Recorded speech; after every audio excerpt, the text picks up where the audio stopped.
Now, the first thing you want to get down when trying to improvise over a song like this is the left hand, right? So we're going to start with the left hand and talk about how we can get that nice, steady pulse in that left hand. Now, what I mean by that is when I'm improvising, I'm just going to do just a little bit of improvisation. Just focus on the left hand. Don't worry about the right hand right now, okay? So like...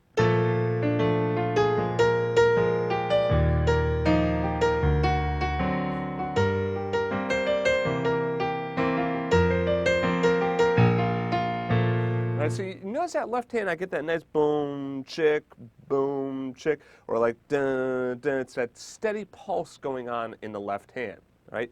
The reason that's so important is if I don't do that and I'm improvising, then I get this. I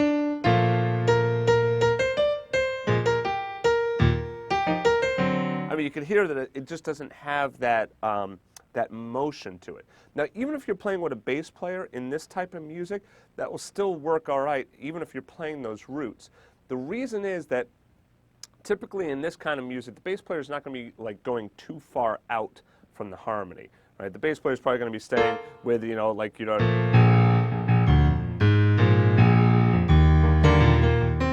sticking with, you know, your basic roots and fifths and whatnot. So if you're playing these chords that have the roots in them, it's going to be all right. Notice what I'm doing though. You notice that I'm playing like the root, fifth, and seventh, or I could go and take exactly what I did in part one of the song, which is just the root and seventh. And notice I can just hold that root down, right? I don't have to keep playing that root over and over. And in fact, I would suggest that you do not do that. Do not keep playing the root over and over. If you're playing by yourself without a bass player, then you don't have to worry about playing the root over and over, okay? You won't need it. It's just going to sustain out. If you are playing with a bass player, then not playing the root over and over is going to make the bass player happy because you're not going to be constantly getting in their way by hitting that root note, okay? All right, so I would suggest by starting with just playing your basic chord shells, all right? I'm going to play them in a quarter note time feel, all right? So it's going to be a quarter note rhythm. So it's going to be 1, 2, 3, 4, 1, 2,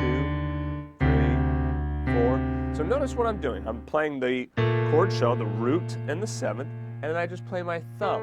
Whatever the thumb is. It could be the seventh, it might be the third, it might be the fifth, okay? Whatever it is. For right now, it's just, I want you to think of playing it all together and then just the thumb. Just the thumb.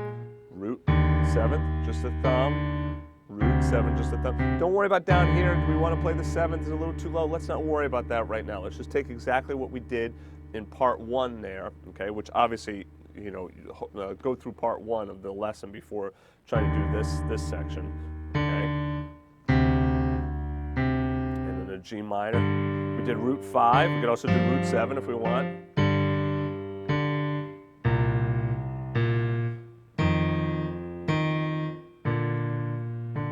So here on the B flat, I went to root 3rd. You also notice that sometimes I don't play that B flat. I just keep it on F7 and then go back to the B flat. So in measure 4, rather than going F7 sus 4 then to B flat, I go F7 sus 4 to like an F7, then go in measure 5 to the B flat. Okay.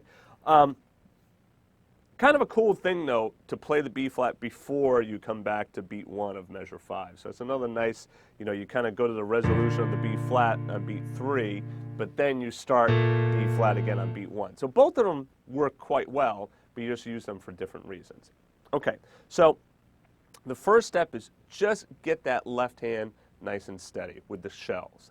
Now, once you could do the shells, this is where you could start to add in some other notes. Now, I'm not talking about getting crazy and doing a bunch of stuff. I'm just thinking like maybe you might do the root, the 5th and the 7th there.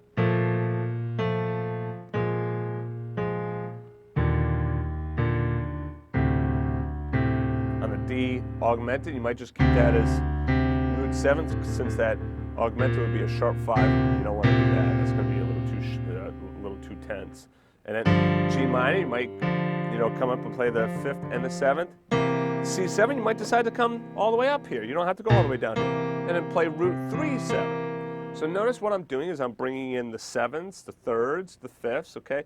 basically keeping it within the block chord. Remember, the block chord is just root 3, 5, 7. No 9s, no sharp 11s, no 13s, none of that kind of stuff. No tensions.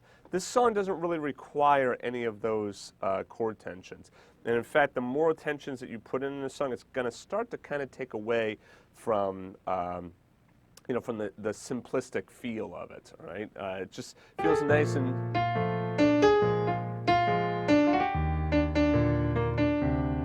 See how I don't have to put any tensions in the left hand to get that nice relaxed feel of this song. It's one thing I love about this song is it's such a it feels so relaxing when you listen to Norah sing it. It's just like she has that beautiful voice and just plays so well. All right, so you got your root 7, right? And now you start adding in some of these other chords, or the other chord tones rather, like the 5th and the 7th, right? Or maybe you might even do the 3rd and the 7th, okay? And you might ask, okay, well, what about playing the entire chord? You could do that, but now it really starts to sound like a block chord. Okay, it's kind of weird how that works out, but remember that your chords are tertial based. They're based in thirds, right? So you see that that's a third, that's a third, that's a third, major third, minor third, major third. Okay, so now when you play that, you really start to hear that thirds, thirds, thirds. Everything is based in thirds, thirds, thirds, and obviously down here it's too low anyway. Or if I came up here. Now here, this is a little bit interesting because it's a little bit, it kind of changes those thirds, right? And you got a second here. Now when I do just root 5th and 7th, now I got a 5th and a 3rd here. So it kind of opens up the sound a little bit.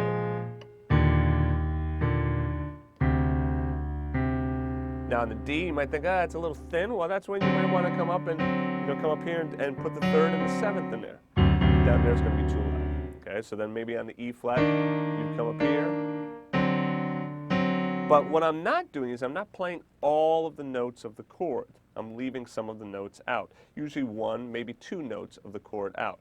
So in the left hand, I have like these 2 or 3 note chords. 2 notes, 3 notes.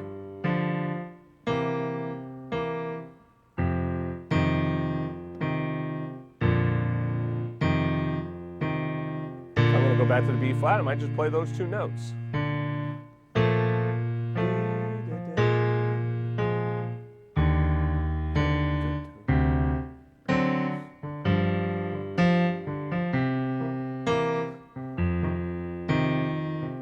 So I have that, you get that feel. In the jam section of the jam track section, I know I have like a rock beat. You can just put on just a basic rock beat. In fact, you know what I'll do is I'll put one on for you right now. Let's see, this might work. Nope. What's kind of good is to have like a 16th note. And I'm just going to change the...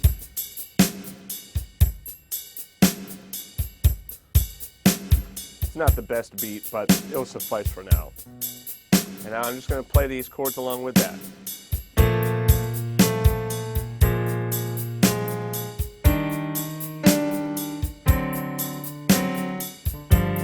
If I want to change the rhythm around, I could do that.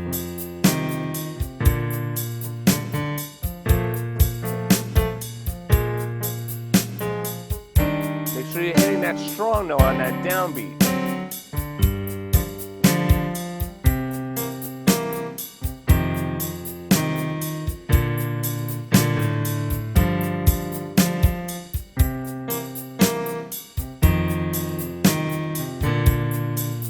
So there's, I'll make sure that you have this drum beat, okay? I'll put this on with the lesson as well. At this tempo, it's at 59 right now.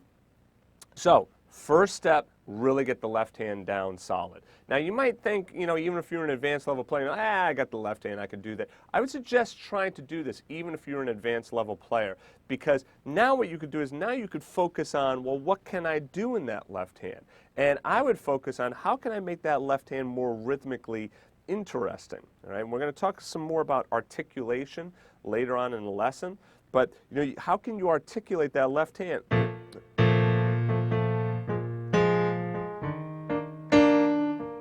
How can you get that nice left hand pop to it?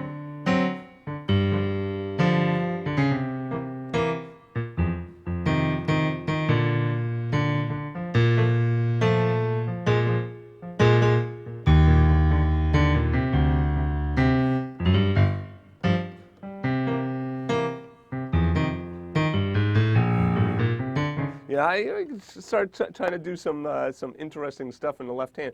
So you challenge yourself just with that left hand. What can you do with that left hand?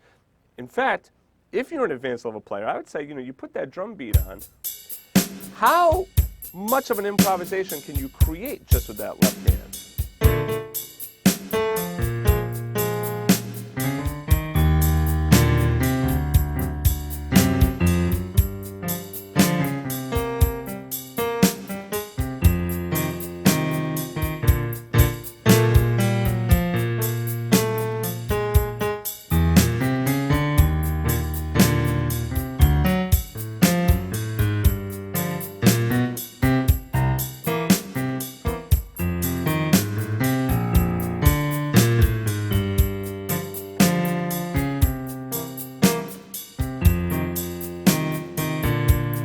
So you see how I'm really trying to move around, do some of this chromaticism in the left hand, but I'm focusing just on that left hand.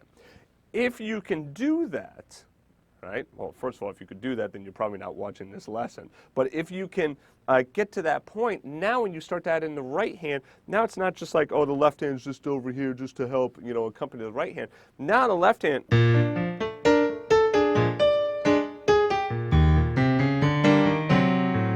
Now the left hand and the right hand start to work together to create this interesting, counterpoint between the two of them. All right. So anyway, focus on that left hand. Try the simple shells. Try adding in the, the thirds, the fifths, whatnot. Make it, instead of 2-note chords, make it a 3-note chord. Play along with the drum track. I'll see you in the next chapter.